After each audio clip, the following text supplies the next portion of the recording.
क्या होगा जब दो क्लासमेट्स की शादी आपस में हो जाए एंड इसके पीछे पूरी की पूरी जिम्मेदार है उनकी ही फैमिली। एंड शॉक्ड की बात तो तब आती है जब हमें पता चलता है कि ये दोनों स्कूल में एक दूसरे के जानलेवा दुश्मन होते हैं। क्या शादी के बाद इनके घर में आपस में बनेगी? क्या इनमें बढ़ेगा प्यार? या फिर जितने भी दिन बीतेंगे ये हो जाएंगे पूरे के पूरे एक दूसरे के दुश्मन? यही देखेंगे हम आज के इस एनिमे एक्सप्लेनेशन में। लेकिन वीडियो को आगे बढ़ाने से पहले हमारा चैनल आयशीज यूनिवर्स को प्लीज़ सब्सक्राइब कर दे, क्योंकि हम 200 सब्सक्राइबर्स के काफ़ी ज़्यादा करीब आ गए हैं। तो दिस इज़ आयशी एंड चलिए शुरू करते हैं आज का ये वीडियो। तो मूवी के स्टार्टिंग में हमें दिखाया जाता है एक नॉर्मल सा दिन है एंड उसी दिन हमें दिखाया जाता है एक बहुत बड़ा स्कूल। एंड स्कूल में घुसते ही हमें पहले ही परिचय करवाया जाता है हमारे लीड कैरेक्टर से। ये लड़की है साकुरा एंड इस कैरेक्टर का नाम है साइतो। तो ये है हमारी कहानी के दो लीड एंड मेन कैरेक्टर्स। तो अब हमें दिखाया जाता है कि क्लास में वो लड़का घुसते ही साइतो एंड साकुरा एक दूसरे के साथ लड़ाई कर रहे हैं। अब यहाँ हमें पता चलता है कि साकुरा ने साइतो को एक बहुत बड़ी जिम्मेदारी दी थी कि तुम क्लास के सभी स्टूडेंट के असाइनमेंट्स एक डब्बे में कलेक्ट करोगे एंड वो मुझे दोगे। लेकिन साइतो है तो बहुत ही टेढ़ा लड़का, क्योंकि साइतो ने साकुरा को बहुत दिनों यानी कि 4-5 दिनों से घुमा रही है। वो डायरेक्ट कोई काम ही नहीं कर रहा एंड इसी बात पर दोनों में बहुत लड़ाई हो जाती है। तो अब हमें दिखाया जाता है कि ये जो साइको नाम का लड़का है, तो साइतो असल में स्कूल में एक टॉपर टाइप का लड़का है। ये मैथ्स में बहुत इंटेलिजेंट है एंड इन सारे स्टूडेंट्स में ये बहुत होशियार है। तो जब साकुरा एंड साइतो इस तरह से झगड़ रहे थे तब अचानक से हिमारी नाम की एक लड़की साकुरा को आकर रोकती है, क्योंकि हिमारी साइतो को मन ही मन पसंद करती थी। एंड अब ये सीन कट होता है क्योंकि इनका झगड़ा अब रुक गया था। इसके बाद मूवी का सीन शिफ्ट होता है साइतो पर, जहाँ हमें दिखाया जाता है कि स्कूल की छुट्टी के बाद साइतो जब अपने घर लौट रहा था तभी अचानक उसके फ़ोन पे उसके दादाजी का एक कॉल आता है। एंड जब वो कॉल रिसीव करते हैं तब उसके दादाजी उसे कहते हैं कि उन्होंने साइतो के लिए एक कार भेजी है एंड वो चाहते हैं कि साइतो उस कार में बैठकर उसकी सेंड किए हुए लोकेशन पर जल्दी आ जाए। तो यहाँ हमें पता चलता है कि साइतो के फैमिली बहुत ही रिच फैमिलीज़ में से एक है। उनके एक बहुत ही बड़े फैमिली बिजनेस है जो इंडस्ट्री का मालिक है। तो यहाँ हमें पता चलता है कि साइतो के फैमिली में और कोई नहीं है सिवाय उसके दादाजी के। एंड यहाँ हमें एक और बात पता चलती है कि साइतो उसके दादाजी के ये सब जायदाद को पसंद नहीं करता। वो चाहता है कि वो एक नॉर्मल लाइफ लीड करे, लेकिन उसके दादाजी उसे ऐसा करने नहीं देता। इसके बाद साइतो जब उसके दादाजी के हुए भेजे गए लोकेशन पर जाती है तब उसे दिखाई देता है कि वहाँ तो पहले से ही साकुरा खड़ी है। एंड साकुरा को देखकर उसका सिर बिल्कुल गर्म हो जाता है, क्योंकि कुछ ही देर पहले साकुरा के साथ उसकी लड़ाई हुई थी। एंड वो साकुरा को ये भी पूछती है कि आखिर तुम यहाँ पर क्या कर रही हो। तब साकुरा भी उसे कहती है कि मेरी दादी ने भी मुझे इसी लोकेशन पर आने के लिए कहा है।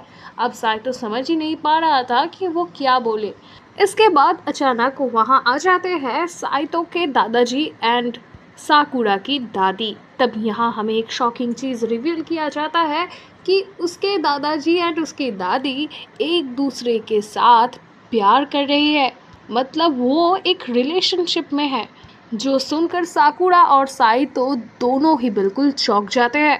इसके बाद उसके दादाजी उन दोनों को लेकर एक बहुत बड़े रेस्टोरेंट कम रूम में जाते हैं जहां खाना ऑर्डर किया जाता है। एंड वो लोग उन दोनों से कहते हैं कि मुझे तुम दोनों से एक इम्पॉर्टेंट बात करनी है। एंड वो दोनों इस तरह से लड़ रहे हैं, इसको देखकर उसके दादाजी एंड उसकी दादी बहुत खुश होते हैं। उसके दादाजी साइतो एंड साकुरा को ये भी कहते हैं कि साकुरा की दादी के साथ उसकी आज मुलाकात नहीं हुई, बल्कि वो दोनों जब स्कूल में थे तभी एक दूसरे से प्यार करते थे, लेकिन कुछ पर्सनल रीजंस के कारण उनका ब्रेकअप हो गया।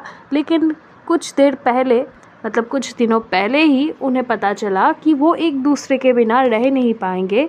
एंड उनमें सारा का सारा मिसअंडरस्टैंडिंग एक पल में चूर हो गया। लेकिन इसके बावजूद भी वो लोग मैरिड लाइफ लीड नहीं कर पाए, इसीलिए वो दोनों चाहते हैं कि उसके ही पोता पोती ये लाइफ लीड करे। एंड वो शादी वो चाहते हैं स्कूल लाइफ में ही करवाया जाए।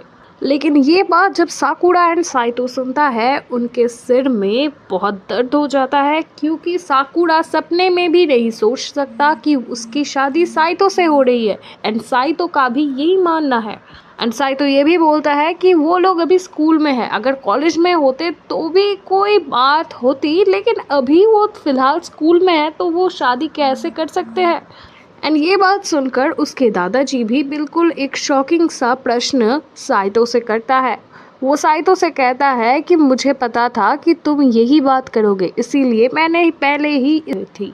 इसके बाद वो एक डॉगी को बुलाते हैं एंड साइतो से कहता है, अगर तुम मेरी कहे हुए लड़की से शादी नहीं करोगे तो मैं इस डॉगी को ही मेरे सारी ज़मीन जायदाद देकर उसको मालिक बना दूंगा, यानी कि वो कुत्ता उस सारे ज़मीन जायदाद का मालिक होगा एंड तुम्हें 1 रुपया भी नहीं मिलेगा। जो सुनकर साइतो भी उदास हो जाता है।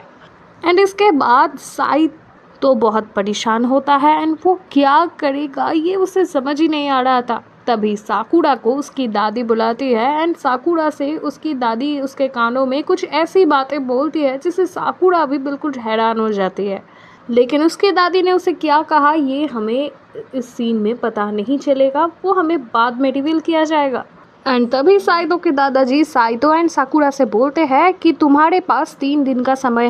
ये बोल के उसके दादाजी एंड उसकी दादी जी कार लेकर चली जाती है।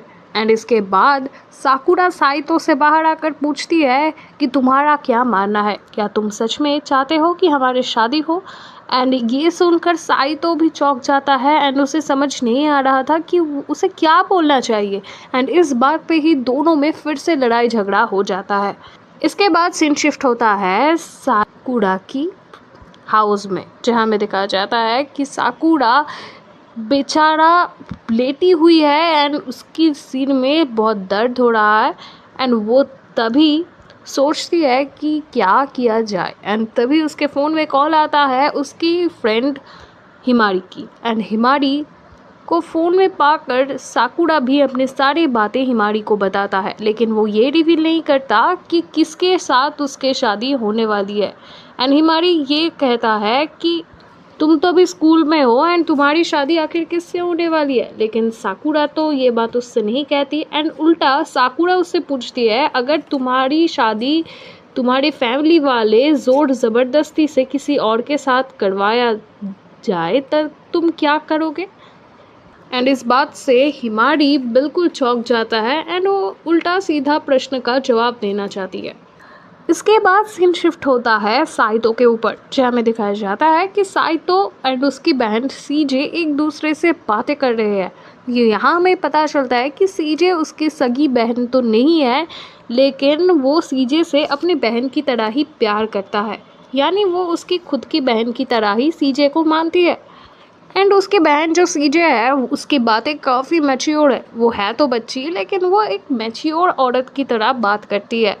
एंड साइतो उससे उसकी शादी के बारे में कुछ नहीं कहता। इसके बाद 3 दिन बीत जाते हैं एंड उसके दादाजी उन दोनों को फिर से बुलाते हैं उस घर में एंड उनसे उसकी राय पूछना चाहते हैं। एंड इसके बाद उसके दादाजी उन दोनों का शादी का एक बड़ा घोषणा करते हैं। एंड साइतो ने सोचा था कि उन दोनों की शादी काफ़ी दिनों बाद होगी, लेकिन वो अब होगी ये उन दोनों को ही नहीं पता था। एंड इसके बाद उनकी शादी तो हमें नहीं दिखाया जाती, लेकिन इसके बाद जब उन्हें अपना घर ड्रॉप किया जाता है तब हमें पता चलता है कि उन दोनों की शादी ऑलरेडी हो चुकी है। एंड उसके दादाजी साइतो एंड साकुरा को एक न्यू घर देते हैं एंड उसमें ही उन दोनों का गुजारा करने के लिए बोलता है। एंड जब वो दोनों अपने घर में एंटर कर ही रहे थे तभी साकुरा ने साइतो से चिल्लाते हुए कहा कि खबरदार, अगर तुम मेरे वजह किसी और लड़की के तरफ अब देखा तो एंड तुम मेरे परमिशन के बिना मेरे रूम में कभी नहीं घुस पाओगे। एंड ये बात तुम बहुत ध्यान से याद रखना, अगर तुमने मेरे कमरे में मेरी इजाज़त के बिना घुसा तो इसका अंजाम बहुत बुरा होगा। ये सब बातें बोलकर वो उसे थ्रेट कर रहा होता है। एंड इन सब चीज़ों के बाद जब वो लोग रूम में एंटर करते हैं तब वो उन्हें दिखाई देता है कि एक नॉर्मल मैरिड कपल के लिए जिन सब चीज़ों की ज़रूरत है, TV, fridge, washing machine and bathtub, ये सब पहले से ही उनके घर में मौजूद थी। यानी कि रोज़मर्रा के जीवन में जो सब चीज़ें हमें प्रयोजन होती है, उन सारी चीज़ें को इस घर में लाया गया था। एंड ये चीज़ें उनके अकेले के व्यवहार करने के लिए नहीं है, बल्कि ये चीज़ें इस तरह से डिज़ाइन किया गया है ताकि वो दोनों ही इन चीज़ों को यूज़ कर पाए। एंड जब वो लोग उनके बेडरूम में एंटर करते हैं तब वो देखते हैं कि उस रूम में एक ही बेड है एंड वो भी कपल्स के लिए। एंड ये देखकर तो साकुरा बहुत गुस्सा हो जाती है, क्योंकि वो तो चाहती थी कि कैसे साइतो से दूर रहा जाए, लेकिन अब एक ही बेड होने के कारण ये लोग कहाँ पर सोएंगे ये यही विचार नहीं कर पाते। एंड साकुरा फिर से साइतो को भला बुरा सुनाती है कि खबरदार, अगर तुम इस बहाने मेरे पास आए तो अगर तुम कभी भी मुझे छूने की कोशिश करो कि ये अंजाम बुरा होगा। एंड साकुरा नहीं चाहती कि वो साइतो के साथ एक ही बेड पर अपना रात बिताए। एंड इसके बाद अचानक से साइतो के फ़ोन पे उसके दादाजी का एक कॉल आता है एंड उसके दादाजी उसे उसके मैरिड लाइफ के लिए ढेर सारा शुभकामनाएं देती है एंड ये भी कहता है कि तुम्हारे इस पूरे घर में बहुत सारे सेंसर लगे हुए हैं, तुम क्या बातें कर रहे हो एंड या तुम लड़ाई कर रहे हो कि नहीं कर रहे हो ये मुझे हमेशा पता चलता है। एंड मैं चाहता हूँ कि तुम उसके साथ ठीक से अपना टाइम स्पेंड करो एंड ऐसे ही तुम लोग हस्बैंड वाइफ बने रहो। अगर तुमने मेरी बातें को अनदेखा किया तो मैं तुम्हारी सारी ज़मीन जायदाद उस रास्ते का डॉगी को दे दूँगा। एंड जब उनका कॉल कट होता है एंड फिर से साकुरा एंड साइतो इन सब चीज़ों के लिए लड़ने लगता है एंड साकुरा साइतो को छोड़कर किसी और रूम में चला जाता है। एंड लेकिन जब डिनर का समय होता है तब साकुरा साइतो के पास आ जाता है कि खाना कैसे बनाते हैं ये तो उसे नहीं पता है एंड साइतो उसकी हेल्प कर दे। इसके बाद सीन शिफ्ट होता है जब रात का सोने का समय होता है, तो यहाँ हमें दिखाया जाता है इस घर में बहुत सारे कमरे हैं एंड इसीलिए ही साकुरा साइतो को छोड़कर किसी और कमरे में चला जाता है सोने के लिए। लेकिन कुछ देर बाद वो फिर से साइतो के पास ही आ जाता है एंड उसकी बेड पे सो जाता है। वो ये इसीलिए करती है क्योंकि फ़र्स्ट ऑफ़ ऑल उन दोनों को उन दादाजी के सारे कहे हुए रूल्स को मानना है, नहीं तो अंजाम बहुत ही बुरा होगा। एंड सेकेंडली साकुरा को अकेले सोने के लिए नहीं आता था, इसीलिए वो उसे डर लग रहा था, इसीलिए वो साइतो के पास आ जाता है सोने के लिए।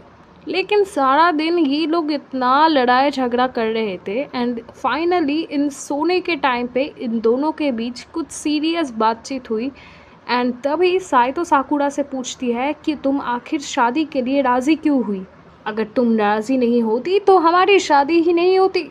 लेकिन साकुरा ये सुनकर चौंक जाती है एंड वो कोई क्लियर कट जवाब तो नहीं देती एंड वो साइतो से ये कहता है कि उसका एक बहुत बड़ा सपना है एंड वो उसे पूरा करने के लिए कोई भी पदक्षेप ले सकता है। एंड साकुरा साइतो से ये भी कहता है कि उन दोनों के बीच ये जो रिश्ता है ये सिर्फ इस घर पे ही लिमिटेड है, ये उसके बीच स्कूल में नहीं चलेगा, क्योंकि वो बस उसके दादा दादी को दिखाने के लिए ही ये सब रूल्स मान रहा है। दोस्तों, आपको ये मूवी एक्सप्लेनेशन कैसा लगा प्लीज़ हमें कमेंट में ज़रूर बताइए। एंड मैं anime movie explanation first time कर रही हूँ, इसलिए मुझे ज़्यादा एक्सपीरियंस नहीं है एंड मुझे बात करने का तौर तरीका भी उतना नहीं पता, इसीलिए मुझे बार बार प्रॉब्लम हो रही है। इस बात को नज़रअंदाज करते हुए प्लीज़ मुझे क्षमा करें एंड फिर से मैं आप लोगों के लिए सॉरी बोल रही हूँ, लेकिन मैं फिर भी एक्सप्लेनेशन करने की कोशिश करती हूँ क्योंकि मेरा सपना है, मुझे इसी फील्ड में आना है। तो प्लीज़ इस बात को सपोर्ट करके हमारे चैनल आयशीज़ यूनिवर्स को सब्सक्राइब कर दे। मिलेंगे कुछ दिनों बाद इस मूवी के सेकंड पार्ट में, तो अभी के लिए बाय।